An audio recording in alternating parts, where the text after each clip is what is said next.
Hey, what's going on, Who That Nation? It is yours truly, TJ Jones, the host of the State of the Saints podcast. And I have a special guest with me here on the State of the Saints podcast from Locked On Saints and also from the Who That Confessional with Deuce Wenham. We have Ross Jackson. As I like to call him, the hardest working man in show business. Ross, what's going on, man?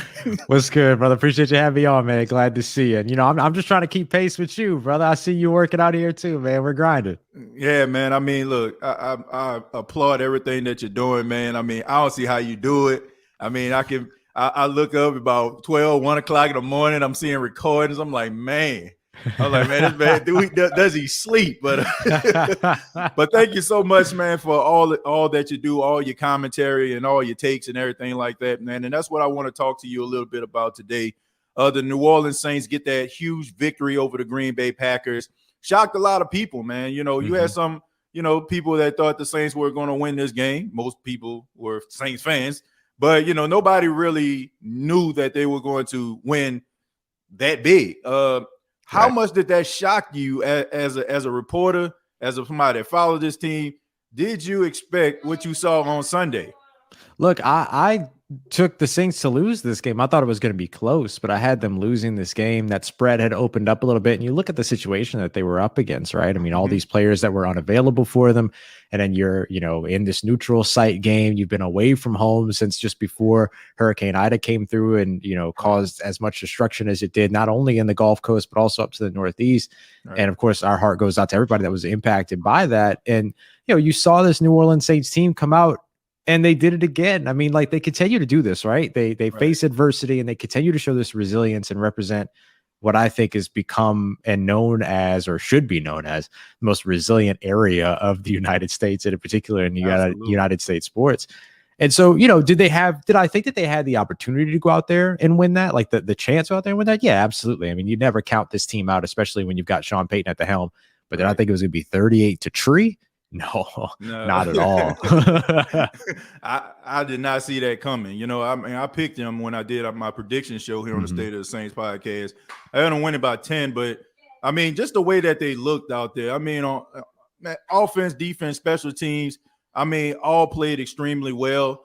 And it's just so uncharacteristic, Ross, because I mean, you follow this team. It takes the Saints at least around week 7, week 8 in order for everything to gel. I mean, you can make an argument since preseason, this team, first team, I mean, has looked as stout and as cohesive as you can possibly see a team. And then going out there against Aaron Rodgers and the Green Bay Packers, I mean, that was nothing far, from being impressive. But I want to talk a little bit about Jameis Winston. Jameis Winston was one of those guys, man, that a lot of people felt the reason they can't pick the Saints is because of this guy. And then he goes out there and he throws 5 touchdowns, and he's starting to quiet some of the critics out there. People, that had certain reservations about him tend to be backing off a little bit. But in your opinion, has Jameis Winston changed the minds of the masses, or people giving him a little bit more respect as a quarterback? What are you seeing there?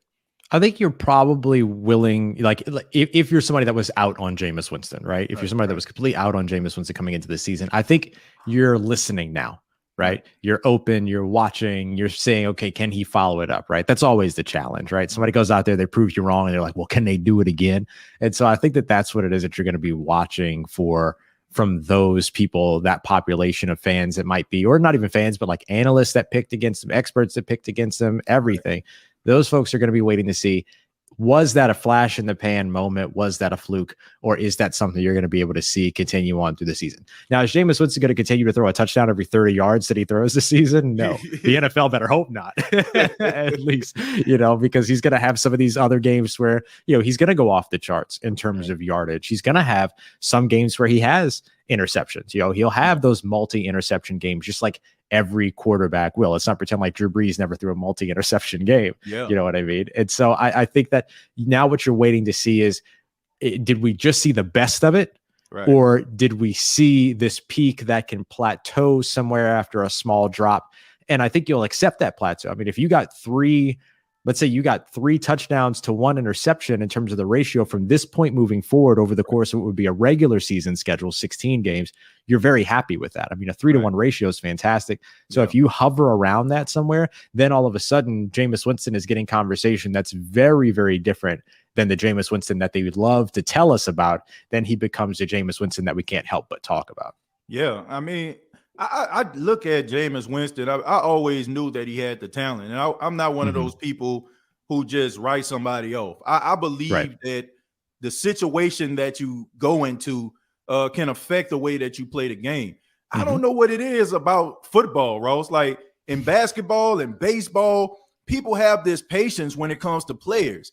If a football player has a down year, it's like they're just god awful, and then everybody just writes them off. And it's like they don't really get that opportunity to really right the wrongs. Like it has to be. It's very rare that a guy that struggles goes to another team and gets a fair shake. It's usually like he's like the bridge before they find somebody else to replace him. So I think that like that phenomenon that you're describing has a lot to do with the format of the NFL, right? In the NBA, you've got 82 games to change somebody's mind if you have one bad game at the very beginning. In the NBA, once you get to the playoffs, you can lose and then you could still go out there and win 4 more games and then continue to move forward. In the NFL, we always call it the "what have you done for me lately" league, right? Because one game means so much. And even with an additional game in the regular season, it's still only 17. So one game still means so much. And then particularly when you get to the playoffs, then you end up, single elimination at that point. So I'm thinking about like Marcus Williams, for instance, who had like the one sort of like faux pas at that point and then went on to struggle the next year, but has since rebounded and played pretty well. So now you're seeing Jameis Winston have like that 30 interception season in 2019. And that's what everyone's going to talk about until he does something that makes them not talk about it anymore. And he started on Sunday. Yeah. I mean, even with Marcus Williams, I still see Saints fans that will not let go of 2017 as well as he's played. I mean, you can arguably say that Marcus Williams may be like a top 5 safety in the league, but everybody goes back to that missed tackle. I mean, nobody's talking about all these plays that he's making, these interceptions and big hits. I mean, it just seems like it takes football fans and football prognosticators a little bit longer to appreciate a person's development. Like, you don't see that in basketball. Like, I mean, look at Ben Simmons. Like, everybody talking about Ben Simmons. Everybody's waiting for Ben Simmons to turn the corner. Like, for him to find a jump shot. Everybody's willing to give him that type of patience. But when it comes to football, if a guy throws multi-picks or he fumbles the football quite often, all of a sudden, like that's the stigma that always seems to carry. And I just wish that people would give football players like Jameis Winston the opportunity to correct the situation. And you have to understand the situation that he was in and the situation that he's in now. But one thing that he does bring to the table, Ross, is his ability to get the ball down the field. Now, this has been a hot topic all day. We're recording this on a Thursday. On Twitter and other social media outlets among Saints fans, it has been this whole arm strength narrative, okay? Some people are really believing that the New Orleans Saints probably would have been in better hands if Jameis Winston would have went into the divisional round and played over Drew Brees. Ross, in my opinion, I just think that is absolutely ludicrous. But do you feel like the Saints would have had a better opportunity or a better chance to beat the Buccaneers if Drew Brees would have got benched after those 3 turnovers early in the game? No, I don't think so. And I think that like what you're seeing right now is a Jameis Winston who had an entire offseason to help to construct in the midst of a quarterback competition, granted, but still help to have an offense constructed around him. You play somebody in an emergency game situation 8 times out of 10, I guess I could say 3 times out of 4 or whatever, but 4 times out of 5, you're going to end up at that point with a dud essentially coming in and trying to replace somebody in the middle of the game and then run their game plan. We saw Jameis Winston come in the middle of a game last year and try to run the game plan that was built for that game. He did okay. He got sacked twice. His, the intent ended up being in that situation because he was coming in that second half with the Saints already in the lead to just not lose the game. But then you don't usually say, okay, we're going to bench a Hall of Fame quarterback and then put in somebody that has an emergency quarterback that hasn't had an offense built around him, ask him to construct and run an offense that was constructed around another quarterback in an emergency situation with no game prep in that case, and then see success come from it, particularly when you're trying to come from behind at that point and you have momentum behind you because you've given up the ball 3 times. You've had, any type of momentum ended up being deflated. You look at those Deontay Harris the return touchdown, the big return, all that walking back, all of that momentum was lost by then. So I don't think that taking Drew Brees out, who has been through those situations before and very recently and still found a way to lead that team to success, I don't think that taking him out at any point for Jameis Winston, who would have been at a just severe disadvantage in that environment, would have really made any difference in that game. Yeah, I mean, it doesn't get any better than Drew Brees. And I just think that people seen that, seen that 55-yard touchdown. Mm-hmm. And then all of a sudden now everybody's like, man, we had all this on the bench. But I just tell people to slow your roll here. Right. Jameis still came in and threw a touchdown in that game, by the way. That same game they lost. Yeah, I mean, look, he's done some great things, and there's a lot of optimism. A lot of people that thought that all hope was lost. They seem to be, slowly getting back on the bandwagon here. But look, I don't think that arm strength is like a deciding factor of how good a quarterback can be. I mean, I can name some guys that could throw the ball down the field. I mean, Kyle Bowler, who was drafted by the Ravens, Jeff George back in the day. I mean, all this type of Jay Cutler, all these different guys that can throw the ball down the field, man. But it takes more than that to be a quarterback. You got to be cerebral at the quarterback position. You got to be able to make plays and also to be able to, move defensive players with your eyes. Man, you got to be able to do some of these things. And me personally, I don't think that Jameis Winston last year was ready for prime time. Now, this year, I think that he will be under Sean Payton in a full offseason. I mean, even the way that he was being used against Green Bay. Mm-hmm. I mean, it was very like, okay, we got the training wheels. Okay. And, all of a sudden, that 55-yard pass was like one training wheel coming off, right? But you still had the other training wheel where you're leaning. Right. So it's a trust thing that he's working towards right now. And I feel like the more that he starts to make the right plays and the more cerebral he shows himself to be, then maybe you'll probably see more explosive plays because he'll have earned that right. Yeah, absolutely. Yeah, but let's move on and talk a little bit about the defense. One person that was super impressive was Paulson Adebo this past weekend. He's a young guy. He's very full of himself, as far as his ability to be able to play the cornerback position. Marshawn Lattimore goes down early in the second half. He goes out there guarding Devontae Adams, of all people. And, he stood in front of him and he still went out there and did everything that he could to try to make sure that he made plays. But the Saints do have Bradley Roby. Mm-hmm. Do you think that they should continue to keep Paulson Adebo as possibly the starter, even though Bradley Roby, they gave up some trade value in order to acquire him? I mean, there's a potential that decision gets made this Sunday, right? Like if Marshawn Lattimore, who was upgraded to limited on Thursday, which is a good sign, but isn't really something that you look at and say, Marshawn's playing, right? Because he's coming off of his thumb surgery and everything like that. So if you end up not having Marshawn Lattimore available, but you have Bradley Roby and you have Paulson Adebo out there, this could be the game that effectively becomes their, I have a big theater background, so it becomes their audition, right? And so it gives them the opportunity to go out there and really like put a show out there and say, okay, because they're going to be matching up against good talent. DJ Moore is always good for some big explosive play against New Orleans. What if Paulson Adebo is the one to take that away because he's primarily on DJ Moore?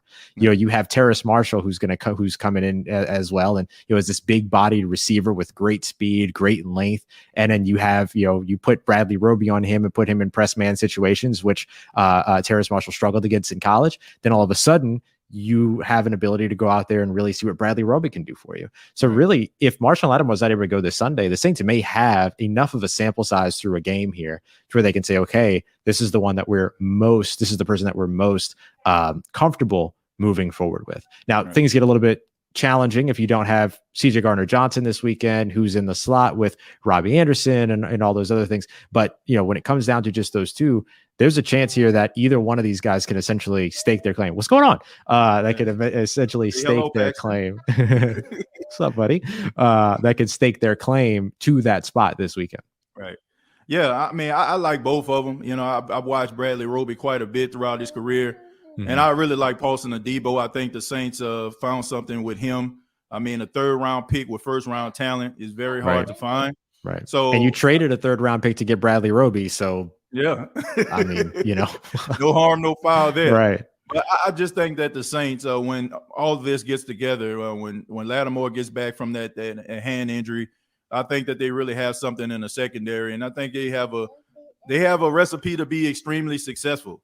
The final question I have for you is about the coaching staff, the offensive coaches of the New Orleans Saints. Of course, we know about them being out, working with the team virtually. How do you think that's going to affect the team going into this Week 2 game versus Carolina? It's another one of those unique pieces of adversity that you can't find anywhere else, right? Here we are again, the New Orleans Saints facing something that, isn't standard across the NFL in terms of how it's, in terms of how it's impacted other teams. And so it's interesting to see because you're without a running backs coach, a tight ends coach, offensive line, and wide receivers coach. Right. And so, you have this unit, particularly on the offensive line, that's down a coach and might have to shuffle some players around, just signed a new center in Austin Ryder to maybe step in for Eric McCoy. Perhaps you continue to move forward with Cesar Ruiz, maybe moving forward, for this next game. I don't know. And so it'll be interesting to see exactly how that pans out. But the thing that's been so interesting right now is that the offense is watching film, working, developing game plan. They're doing all of it together. And they're doing all of it directly with Sean Payton. And Jameis Winston went on for about a minute and a half about how important that was to him and about how it was as if it was a dream come true for him because now he got this opportunity to work. I think the way that he said it was the guy that could tell you what he wants, why he wants it, and why it needs to be that way or something along those lines. And that's really invaluable. And so I'll be curious to see, you mentioned the cohesion for this team. And a lot of that can be contributed to the fact that they've been on the road together since, just before August 29th.